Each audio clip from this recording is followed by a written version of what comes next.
Thank you. Thank you. Thank you very much. Imagine a material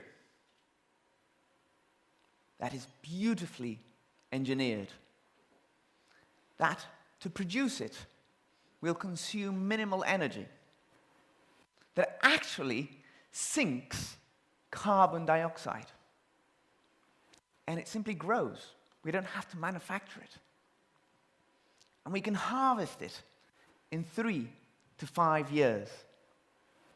And in the process, it will employ millions of people in rural communities in the developing world.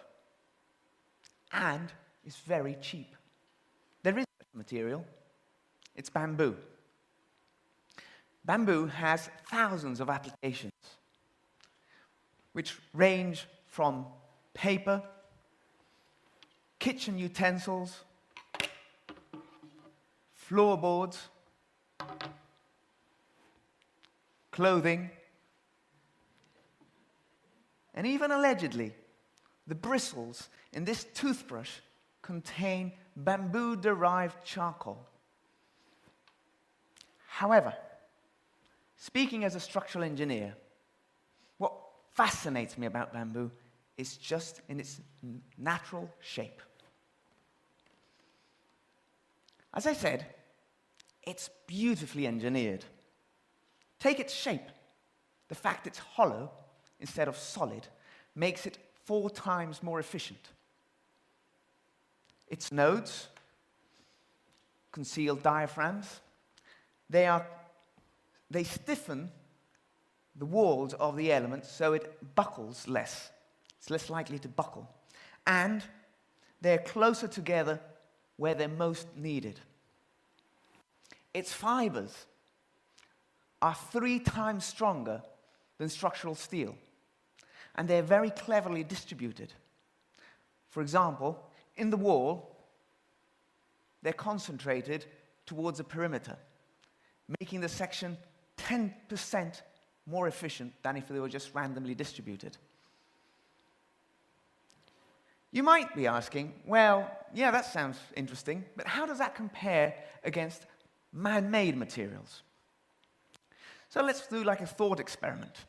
How much would this piece of bamboo take? What would be the maximum safe working load of a 3-meter beam made out of bamboo? And that would be roughly around 290 kilograms. So now, how would that compare to, say, steel? Well, if we limited ourselves to commercial sizes of steel, a steel section that would achieve the same safe working load would be about that size, which is smaller, you'll say. So it's not a very fair comparison you're going to do, David.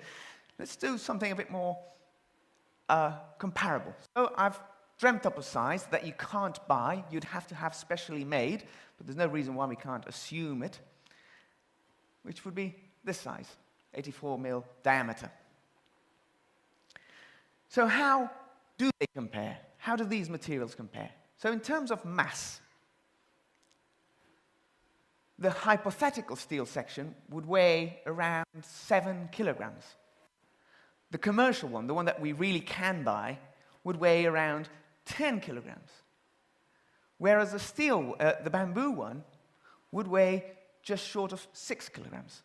So in terms of strength to weight ratio, bamboo is as good, or if not better, than steel, which is pretty impressive. However, what really matters is cost. And the currency I'm going to tell you about is carbon dioxide. So, the carbon emissions associated with making these sections would be around 10 kilograms for the hypothetical steel section, around 15 kilograms for the commercial size section, and if this bamboo is used within 500 kilometers of where it was sourced, it would be just 1 kilogram. So that's really a substantial difference in terms of efficiency. However, there's more. This piece of bamboo stores within it around 10 kilograms of carbon dioxide, or the equivalent of.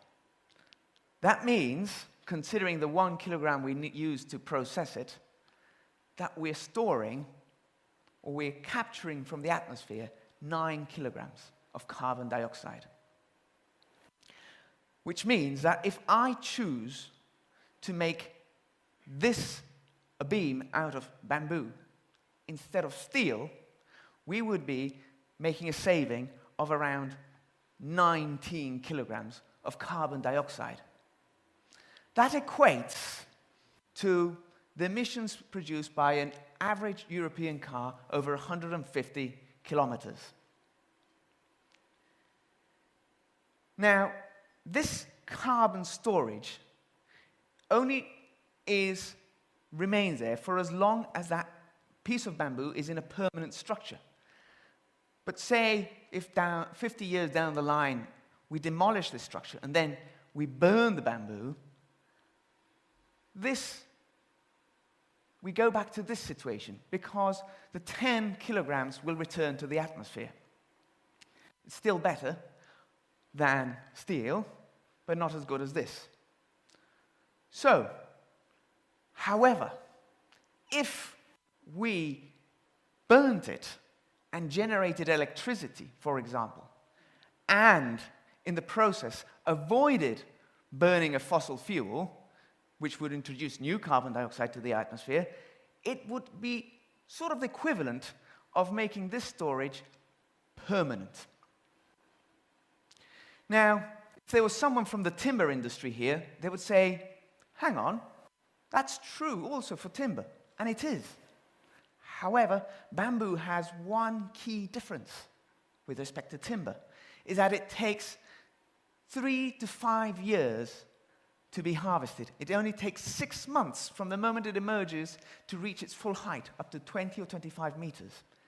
So, in the war against carbon emissions, bamboo is a weapon that we can deploy sooner. And bamboo has other environmental qualities. For example, its forests have a complex root network that control erosion and regulate the water cycle. And by the way we harvest it, in which we only extract some of the mature culms, in the forest, wildlife can find sanctuary. One of the great challenges of the 21st century will be the urbanization of the developing world. It's estimated that 2 billion people are going to be moving to the cities over the next 30 years. And in the process, huge carbon emissions will be made associated with building the houses, the schools, the roads, and the infrastructure that this will require. Many of these countries are in the tropics, and they can and they do grow bamboo.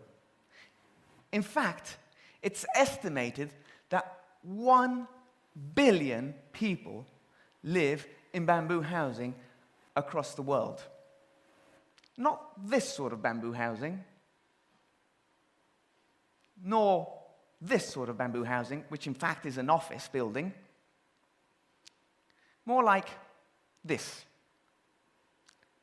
And it's very likely at some stage in their life they will aspire to upgrading.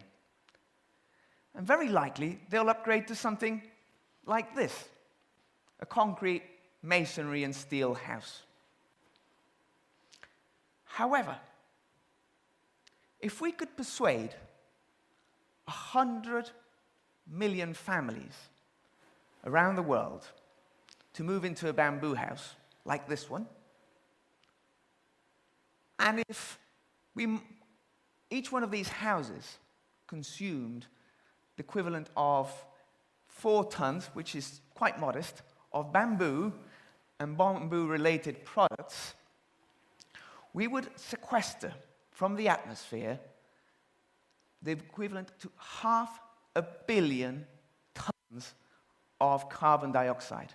And it's likely we would also avoid the emission of another 500 million tons from making all the concrete and steel and bricks that would normally be used. 500 million tons of carbon dioxide is approximately the total greenhouse gas emissions of the UK in 1 year. However, to achieve this, things have to change. We have to make bamboo mainstream. But unfortunately, there isn't enough research into bamboo, which affects the development of codes and standards, which results in that architects and engineers do not design enough with bamboo. They don't specify it, which affects then demand. And because there's perceived to be no demand, researchers are not interested in bamboo. So we somehow have to break this vicious circle. We have to start researching it a lot more so that we can develop the codes and standards that will then empower the architects and engineers to specify and design with it. Thus, making demand much larger. So, we have to research it. Academics of the world, set aside those dreary grey materials that we've been researching for 100 years. Sign up to this worthy cause. Promote it. Governments of the world, abandon those pipe dreams. This is a real carbon capture and storage system which you can transform into houses. Specify it.